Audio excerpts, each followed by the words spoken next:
This is something we've all struggled with. We all get injured. There's no way out. If you're going to go to war, you're going to get injured.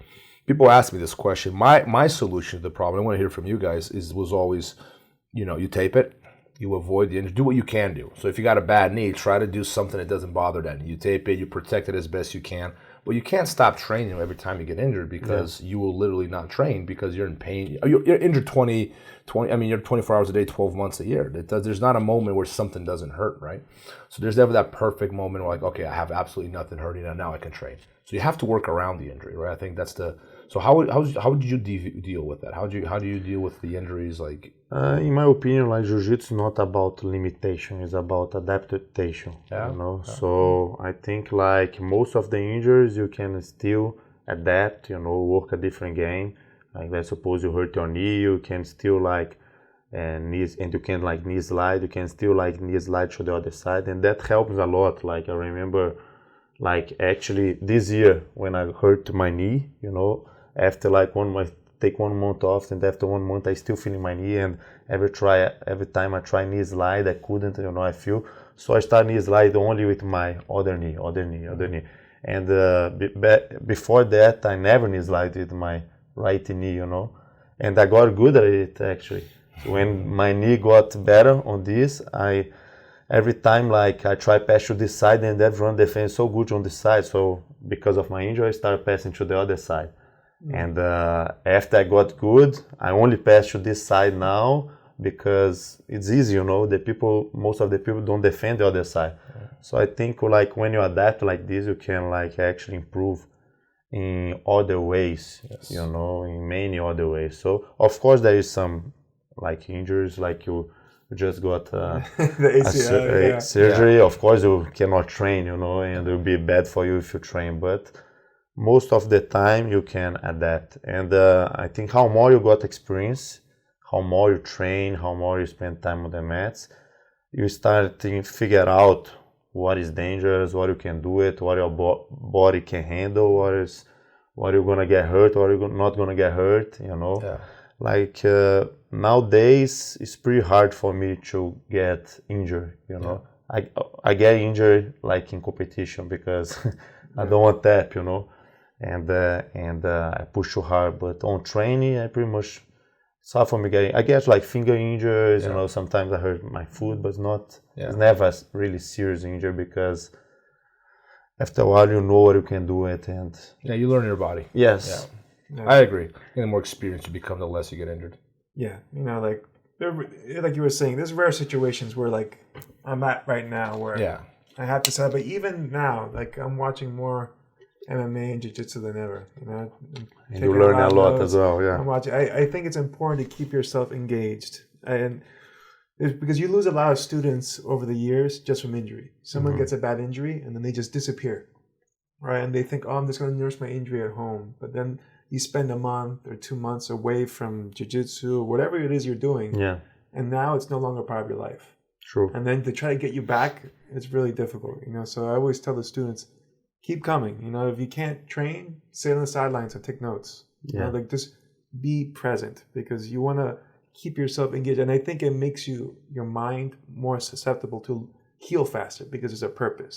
If you just go home and play video games all day, it's like sending a signal to your body. There's not a rush to get better. Yeah. You're not going to do anything anyway, so let me just camp out here. I agree. And signal to your body to relax. I recovered off of pushing through injuries, and I strongly believe that I recover faster training than when I do if I just sit on the couch. Doctors probably think I'm crazy. They probably think we're insane if they're listening to this. But actually, I think there's probably some science behind this. It makes sense to me. Well, I have one of my guys, Jason Suarez. He's an undefeated MMA fighter, 11-0. But before he even started fighting, he got in a terrible motorcycle accident. He hit a car, cut him off on the highway, braked, poof, flew over the car, rolled. He stood up. He's like, I'm okay. And then passed out. Really? They had to airlift him to the hospital. And they had to open him up because he was bleeding internally. They opened him from here all the way down. Pulled out some organs. He had a spiral fracture of the knee, Achilles tendon tear. Total disaster. And he was lucky he survived the surgery. And they told him, well, and the family was in the room. He had a little thing for air. He couldn't talk. And he's not going to be able to do exercise ever again. He's totally done. He's going to be lucky if he learns how to walk again. And he was there with a little notepad. He's like, and said, "Coach, get me a fight in 3 months. I'll be ready." And everybody was really sad, because he's like, this kid's delusional. He doesn't understand what has happened to him. But sure enough, after a month, well, first of all, he would wheelchair to the gym. His mom would drive him. He'd get in the wheelchair. He would come to the gym, and he'd watch. And then he'll wheelchair, and then he'll start hitting the bags off the wheelchair. On the crutches, saying, I'm like, Jesus, be careful. If you hit, you miss, you're dead, Yeah. So we had to compromise with him, like, oh, okay, you can lift weights with supervision, super light, Yeah. And eventually he was able to train again. And it wasn't a long time. It was like maybe 2.5 months. And he was already be able to train. Yeah. And to the point that we said, okay, my brother and I thought, look, he's never going to be able to compete ever again. But we want him to still be a part of the gym. So we're going to help him out as much as we can. But he would go, and the rule was he wasn't allowed to spar at all. So I'm teaching a class. He comes in, and then he's like, oh, hey, I'm going to spar today. I'm like, no chance. He said, no, your brother told me he was okay. I'm like, he did? He's like, yeah, ask him. I was like, oh, okay. He starts training. And then my brother comes in. He goes, David, what the fuck are you doing? I'm like, oh, he said he let you. He said, no, he lied to you. But that was his spirit. It was unbroken. Yeah, true. And he went out, recovered. Now he's fighting professionally. He's got a very good career ahead of him. Yeah. And when I asked him, like, man, how did you recover so well? Right? Because I've had hurt shoulders, and I nursed him like a bitch. I'm like, I'm hurt. And like 8 months hurt. And he was like 3 months near death, and he was back. Yeah. And he's like, well, I told myself that I was going to get back as quickly as I can.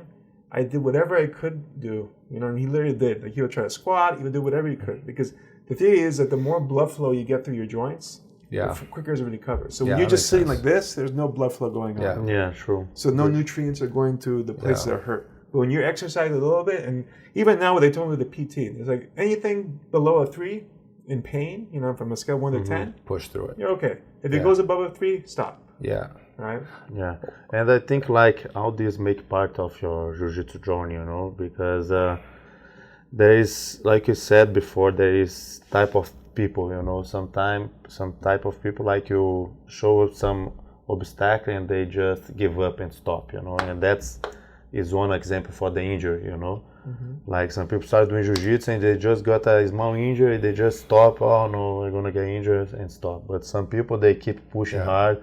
And actually, there's some students like, man, this injury is too bad. I don't think he's gonna go back. And after some months, they go back. They keep training hard. And after a few years, you give a black belt to them, and you remember that. Like you overcome yourself. You really deserve this belt, and I'm proud of you. And that's my going back to my earlier point. That's my favorite thing about jiu-jitsu. It does that. Like, it really forces people. You become a better version of yourself through it. You become mentally tougher. Yes. Like, you really, you overall, I think it just improves on you as an individual.